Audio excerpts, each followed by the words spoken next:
20 வயசு பெண்ணுக்குமே பார்த்தீங்கன்னா ஒரு 40 வயசு 45 வயசு நபருடைய அந்த தோல் சுருக்கம் ஏற்படும். ரசாயனம் கலந்த இந்த அலங்கார பொருட்களினுடைய பாதிப்பாலும் இந்த முகச்சுருக்கம் என்பது இருக்கும். நீங்கள் என்ன நோய் இருந்தாலும் பரவாயில்ல, உள்ளுக்குள்ள கொடூரமான நோய் இருந்தாலும் பரவாயில்ல, முகம் மட்டும் பளிச்சுன்னு இருக்கணும் மெனக்கெடுப்பவர்கள் இதை பயன்படுத்துங்க.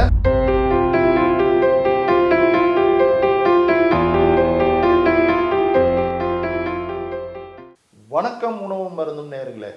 நம்ம இந்த உணவு மருந்து சேனல் மூலமாக எப்போதும் போல தான் சின்ன சின்ன குறிப்புகளை உங்களுக்கு மெனக்கெடுதலோடு உங்களுக்கு ஏதாவது ஒரு ரூபத்தில் அது பயன் தந்துடும் அப்படின்ற நம்பிக்கையோடு ஒரு பாரம்பரியமான முறையாகவும் இருக்கணும்.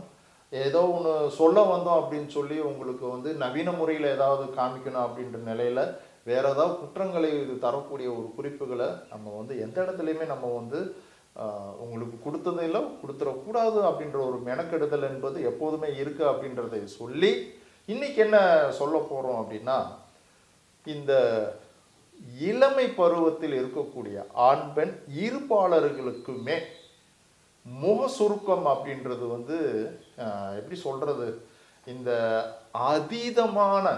அதீதமான அலங்கார பொருட்களை பயன்படுத்தக்கூடிய பெண்களை தாக்கக்கூடிய ஒரு பிரச்சனை அப்படின்னு சொன்னாலும் சரி, இது ஒரு நோயின்னு சொன்னாலும் சரி பொருந்தத்தான் செய்யும். என்ன அப்படின்னா, இந்த முகத்தோல் சுருக்கம் பார்த்தீங்க அப்படின்னா எப்போதுமே அவங்க அந்த மேக்கப் இல்லாமல், அதாவது அந்த அலங்கார ஒரு பசையோ அதாவது க்ரீம்னு சொல்கிறோம் இல்லைங்களா, அது இல்லாமல் அவர்கள் இருந்தாங்க அப்படின்னா கண்டிப்பாக அந்த சுருக்கத்தினுடைய அளவு ஒரு 20 வயசு பெண்ணுக்குமே பார்த்தீங்கன்னா ஒரு 40 வயசு 45 வயசு நபருடைய அந்த தோல் சுருக்கம் ஏற்பட்டுரும். இது முகத்தில் மட்டுமா அப்படின்னு பார்க்கும் பொழுது இங்கே கழுத்தில், கையில், காலில் எல்லா இடங்கள்லையுமே சில பேருக்கு வயதான தோற்றத்தினுடைய ஒரு வெளிப்பாடாக இந்த குற்றம் இருக்கும்.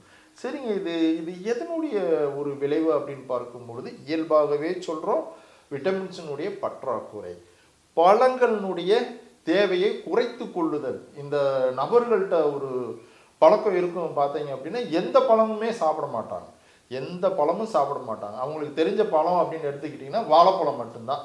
ஏன்னா சித்தர்கள் அதை தான் சாப்பிடக்கூடாதுன்னே சொல்லுவாங்க, அதை மட்டும்தான் சாப்பிடுவாங்க. வேறு எந்த பழம், ஒரு கொய்யாப்பழம் சாப்பிட மாட்டாங்க, ஒரு ஆரஞ்சு சாப்பிட மாட்டாங்க, ஒரு சப்போட்டா, ஒரு பப்பாளி பழம் எதுவுமே சாப்பிட மாட்டாங்க. அவங்களுக்கு தெரிஞ்சது வாழைப்பழம். அதனால இந்த பழங்களினுடைய ஒரு தேவையை குறைத்து கொள்வதனுடைய ஒரு விளைவாகவும் மேல் பூசக்கூடிய ரசாயனம் கலந்த இந்த அலங்கார பொருட்களினுடைய பாதிப்பாலும் இந்த முகச்சுருக்கம் என்பது இருக்கும். இல்லை இது எதுவுமே நான் பயன்படுத்தலை, முகச்சுருக்கம் இருக்குது அப்படின்னு வரும்பொழுது சில பெண்கள் பார்த்தீங்க அப்படின்னா எலுமிச்சை தோலை நல்லா தேய்ச்சிப்பாங்க. இது கடுமையான ஆசிட்டினுடைய ஒரு தன்மையில் இருக்கக்கூடிய பழமாக இருக்கிறனால உங்களுக்கு தற்காலிகமாக அந்த அழுக்கு எடுத்ததனுடைய விளைவாக உங்கள் முகம் பளிச்சுன்னு தெரியுமே ஒழிய அதுவுமே உங்களுக்கு முகத்தை கேடு பண்ணக்கூடிய வேலை தான் செய்யும். என்னங்க செய்யலாம் இதுக்கு? இது ஏன்னா நம்ம பாதிப்புகளை நீங்கள் செய்துட்டு இருக்க குற்றங்களை உங்களுக்கு ஞாபகப்படுத்தாமல் ஒரு பொருளை நம்ம சொல்கிறது நீங்கள் அதையும் செய்து கொண்டு இதையும் செய்து கொள்ளும் பொழுது உங்களுக்கு பலன் தராமல் போயிடும். அப்படின்றனால தான் ஒவ்வொரு குறிப்புகளுக்கும் சில நிமிடங்கள் அந்த குற்றங்களை செய்வதை பட்டியலிட வேண்டியதாக இருக்குது அப்படின்றத ஞாபகம் வச்சுக்கோங்க சகோதரிகளே. குறிப்பாக உங்களுக்கானது தான், சகோதரிகளுக்கானது தான். இது பசங்களுமே இன்னைக்கு இந்த மாதிரி க்ரீம் போடுறது என்னமோ பேஸ்மெண்ட்டாக என்னமோ சொல்கிறாங்க. நம்ம கட்டடத்துக்கு தான் கேள்விப்பட்டிருப்பாங்க, நம்ம முகத்துக்கு சொல்லுவாங்க, நமக்கு அதை பற்றி தெரியல.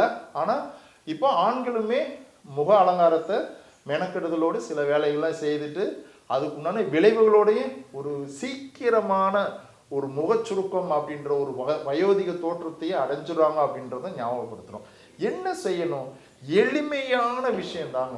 நல்ல செக்கில் ஆட்டின தேங்காய் எண்ணெய் தினந்தோறும் உங்களுக்கு எங்கெங்கே சுருக்கங்கள் இருக்கோ அளவோடு எடுத்துக்கொண்டு மிதமான அளவு ஒரு அழுத்தத்தோட, எப்படி சொல்லணும், ஒரு சின்னதாக ஒரு மசாஜ் பண்ணுற மாதிரி தேய்த்து கொண்டு இரவு ஒரு நேரம் தேய்த்து கொண்டு படுத்துட்டு மறுநாள் ஒரு சின்ன சூடான ஒரு நீரில் உங்களுக்கு தேவையான ஒரு சோப்பு, அதாவது தோல் சம்பந்தமாக உங்களுக்கு நல்லது பண்ணக்கூடிய சோப்பு நிறைய சொல்லியிருக்கோம்.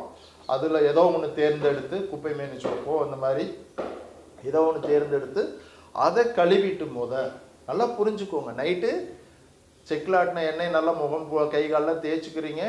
காலையில் எழுந்திரிச்சு சுடு தண்ணீரில் மிதமான சூடில் கழுவி அந்த உங்களுக்கு பயன்படுத்தக்கூடிய அந்த சோப்பையும் கொண்டு கழுவிட்டு, அதன் பிறகு முத்தின தேங்காயினுடைய பால், இந்த பால் வந்து ஒரு நல்ல முத்தின தேங்காய், ஒரு 3 தேங்காய் கிடச்சிதுங்க, அரைச்சி மிக்சியில் போட்டு அரைச்சேன் அல்லது அம்மியில் அரைச்சேன், உரலில் இடிச்சுக்கிட்டேன்.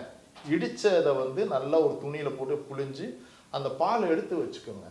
முத்தின தேங்காயை எடுத்துக்கொள்ளும் பொழுது சகோதரிகளே புரிஞ்சுக்கோங்க, நீங்கள் அதை பல நாட்கள் வச்சுருந்தாலும் அது கெடாது, ஞாபகம் வச்சுக்கோங்க. இல்லை அன்னன்னைக்கு செய்ய முடியாது அப்படின்றதுக்கு நீங்கள் ஏதாவது சாக்கு சொல்லுவீங்க, அதனால் சொல்கிறேன் நான். இது ஒரு 10 நாள் 15 நாள் வச்சுருந்தாலும் கண்டிப்பாக அது கெட்டு போகாது. இது நாள் எண்ணெய், மறுநாள் காலையில் எழுந்திரிச்சு நல்ல பால் ஒரு 2 ஸ்பூன் அளவு ஒரு கையில் எடுத்துக்கிட்டு நல்ல முகம் முழுக்க நல்லா தேய்ங்க, கழுத்து இழுத்துற எல்லா பக்கமும் தேய்ங்க. இந்த தேங்காய் பால் தேய்க்க தேய்க்க தேய்க்க உங்களுடைய முகத்தில் இருக்கக்கூடிய சுருக்கங்களும் போகிறதும் மாத்திரம் இல்லாமல் நல்ல பொலிவு தரக்கூடிய ஒரு ஏதாவது ஒன்று க்ரீமை தடவி உங்களுக்கு பலன்னு ஒரு தற்காலிக பொலிவு இருக்கும் பார்த்தீங்களா, இந்த பொலிவு நீங்கள் நிரந்தரமாக பெறக்கூடிய ஒரு அருமையான பணி இந்த தேங்காய் பால் செஞ்சிடும். சரிங்க, இந்த தேங்காய் பால் வந்து பூசுறதுக்கு பயன்படுத்திட்டோம், இதை குடிக்கலாமா, இதனால கூடுதலான கொழுப்பு கிடைச்சிருமா அப்படின்னா, உள்ளதிலே கொழுப்பற்ற ஒரு பொருள்னா நம்ம தேங்காய் பால் தான். என்னென்ன இருக்குது? பொட்டாசியம் இருக்குது, கால்சியம் இருக்குது, மெக்னீசியம் இருக்குது, ஜிங்க் இருக்குது, பற்றாததுக்கு சோடியம் இருக்குது. ஆனால் கொழுப்பு ரொம்ப கம்மியான அளவு இருக்குன்னு சொன்னாலும் இல்லைன்னு சொன்னாலும் மிக அல்ல என்பதை புரிந்து கொண்டு நீங்கள் தேங்காய் பால் குடிக்கிறீங்களோ குடிங்க, காய்ச்சி குடிக்கிறீங்களா குடிங்க, ஆட்டி வந்து புளிஞ்சு பச்சையாக 1/2 டம்ளர் குடிக்கிறீங்களா குடிங்க, சர்க்கரை பொடி எந்த ரூபத்தில் தேங்காய் பாலை பயன்படுத்தினாலும் நேயர்களே ஒரு குற்றம் பண்ணாது. இந்த முகப்பொழிவும் உடம்புல இருக்கக்கூடிய தோல் குற்றத்தினுடைய ஒரு குற்றத்தை போக்குவதற்கும் நல்ல பழங்களை எடுத்துக்கொள்வதும், நான் சொல்கிற மாதிரி இந்த சிக்கல் ஆட்டின எண்ணெயை பூசிக்கொண்டு அதே மாதிரி இரவு படுத்து எழுந்துட்டு மறுநாள் காலையில் தேங்காய் பாலையும் பூசிக்கிட்டு 1/2 டம்ளர் தேங்காய் பாலை குடிச்சுக்கிறதும் மிக மிக அழகு ஆரோக்கியத்தினுடைய அடிப்படையில் உங்களுக்கு கிடைச்சிடும் அப்படின்றது இந்த இடத்துல ஞாபகப்படுத்துகிறோம். ஏன்னா இன்னைக்கு என்ன நோய் இருந்தாலும் பரவாயில்ல, உள்ளுக்குள்ள கொடூரமான நோய் இருந்தாலும் பரவாயில்ல, முகம் மட்டும் பளிச்சுன்னு இருக்கணும்னு மெனக்கெடுப்பவர்கள் இதை பயன்படுத்துங்க. அது கூடுதலாக உள்ளேயும் எடுத்துக்கொள்ளும் பொழுது, நல்ல பழங்களையும் எடுத்துக்கொள்ளும் பொழுது, நார்ச்சத்து விட்டமின்ஸ்க்கு உண்டான பொருட்கள்லாம் உங்களுக்கு தொடர்ந்து நீங்கள் எடுத்துக்கொள்ள பழகிக்கிட்டீங்க அப்படின்னா வயோதிகம் என்பது அழகாக தள்ளி போயிடுன்றதை உறுதி சொல்கிறோம்.